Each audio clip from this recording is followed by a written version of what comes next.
하나님 말씀 요한복음 19장 28절에서 37절입니다. 요한복음 19장 28절에서 37절입니다.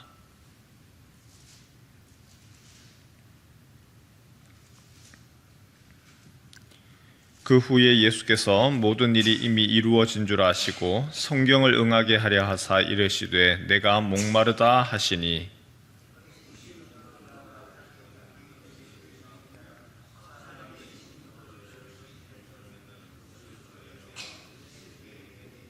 예수께서 신포도주를 받으신 후에 이르시되 다 이루었다 하시고 머리를 숙이니 영혼이 떠나가시니라.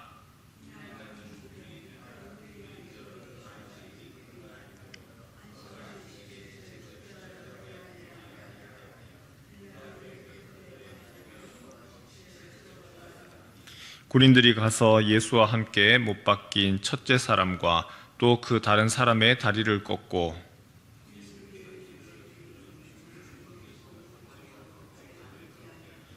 그중 한 군인이 창으로 옆구리를 찌르니 곧 피와 물이 나오더라.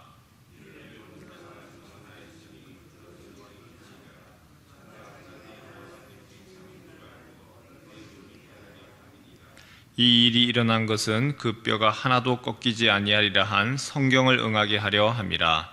또 다른 성경에 그들이 그 찌른 자를 보리라 하였느니라. 아멘. 오늘 읽은 말씀은 예수님의 십자가상에서의 마지막 말씀들입니다. 26절, 27절에 보면 여자여 보소서 아들이니이다. 보라 내 어머니라. 그리고 28절에 내가 목마르다.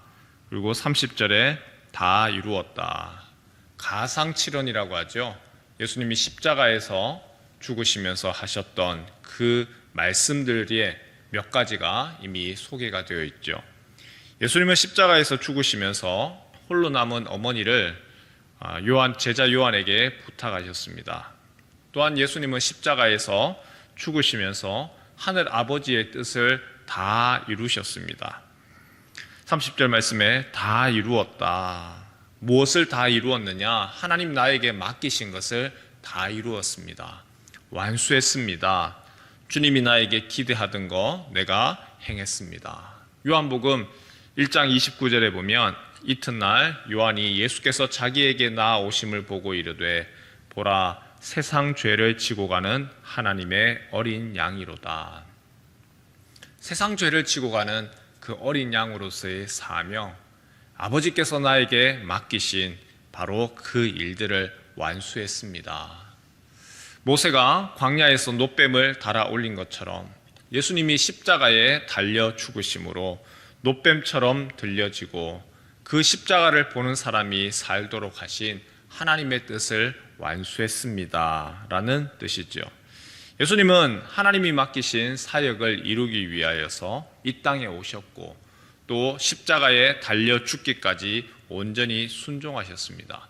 그 순종하심을 드러낸 한마디가 다 이루었다. 내가 온전히 순종했습니다. 마지막까지 내가 순종했습니다. 요한은 예수님의 순종이 어떤 의미인지를 소개하기 위하여서 이 순종이 하나님의 구원 계획을 이루는 순종이다. 반복해서 얘기하는 표현이 있습니다.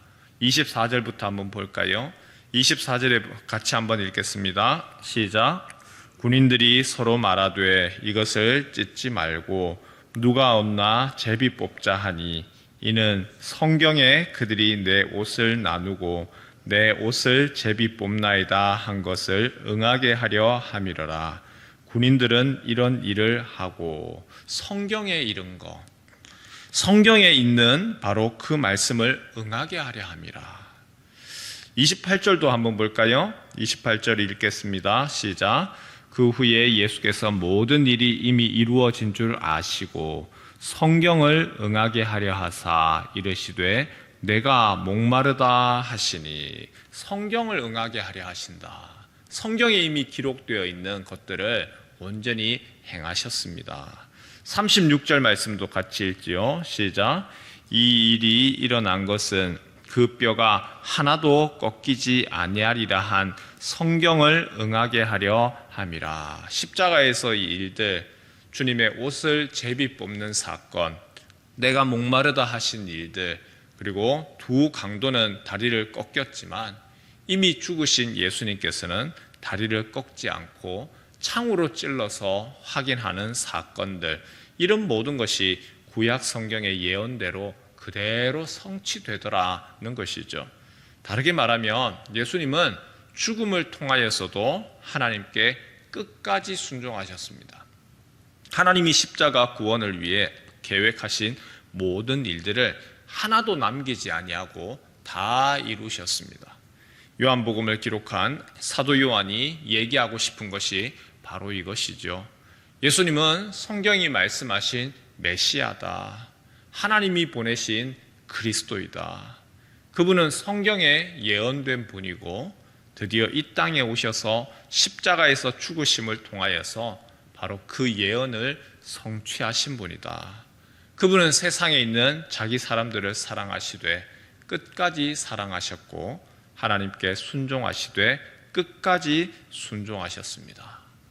성도 여러분, 어느 만큼 순종하십니까? 순종이라고 하는 것은 99%가 아니라 100%가 순종인 것이죠. 명품과 가품의 차이가 있죠. 명품 가방, 명품 신발, 명품 옷, 그 명품과 가품 보기에는 거의 차이가 없어 보입니다. 하지만 명품의 차이는 디테일에 있다라는 말이 있죠. 그 마지막 마무리, 그 마감들, 그 차이 얼마 나지 아니하는 그것을 보고 딱 그 하나만 보더라도 이게 명품이냐 아니면은 가품이냐 아는 겁니다. 한 번씩 텔레비전에서 우주 왕복선이라든지 아니면 우주 탐사를 위하여서 위성을 발사하죠. 그러면 발사를 하고 난 후에 출발은 좋았습니다. 출발해서 큰 불길을 내면서 올라갑니다. 하지만 쫙 올라가다가 얼마 안 되어서 폭발을 한다든지 아니면 그것이 궤도에 이탈을 합니다. 제대로 들어가지를 못하죠. 다 좋았습니다. 80%도 좋았습니다. 90% 좋았습니다. 98%까지 좋았습니다. 그런데 딱 하나, 부품 하나 잘못되어서 그것 때문에 온전히 정상 궤도에 들어가지 못하고 폭발을 한다든지 하는 일들이 일어나는 것이죠. 컴퓨터 하시는 분들은 아시죠? 파일을 받습니다. 큰 파일을 받을 때에 1%부터 시작해서 30%, 50%, 60%, 90%, 이제 100% 얼마 남지 않았습니다. 하지만 99%에서 딱 스탑을 해요. 그러면은 그 전에 있던 것은 어떻게 되죠? 다 수포로 돌아갑니다. 99%를 가지고는 일을 이루어낼 수가 없는 거예요. 100%가 아니면 단 1% 끝까지 그거 하지 아니하면은 그것은 이전의 것들이 다 수포로 돌아갑니다. 예수님이 끝까지 순종하시니라. 성경에 이루어진 내용들을 그 예언을 끝까지 성취하셨고 예수님의 모습을 닮아가고 예수님의 십자가의 길을 따라가는 제자들은 주님이 우리에게 100%를 요구하시지 나는 90%는 했는데요. 나는 99%는 순종했습니다. 1%밖에 차이 안 했어요. 그것은 명품이 아니라 가품이 되는 것이죠. 우리가 주님 앞에서 주님이 우리에게 기대하시는 거 100%의 순종을 원하시지 순종은 100%지 99%는 순종이 아니라는 것이죠. 우리 주님처럼 우리도 주님 앞에서 끝까지 순종하는 성도 되셨으면 좋겠습니다. 지금까지 잘 해왔지만 마지막 그 1%, 그 1%까지 그것을 온전한 순종으로 주님 앞에 드릴 수 있는 모든 성도 되시기를 주님의 이름으로 축원합니다.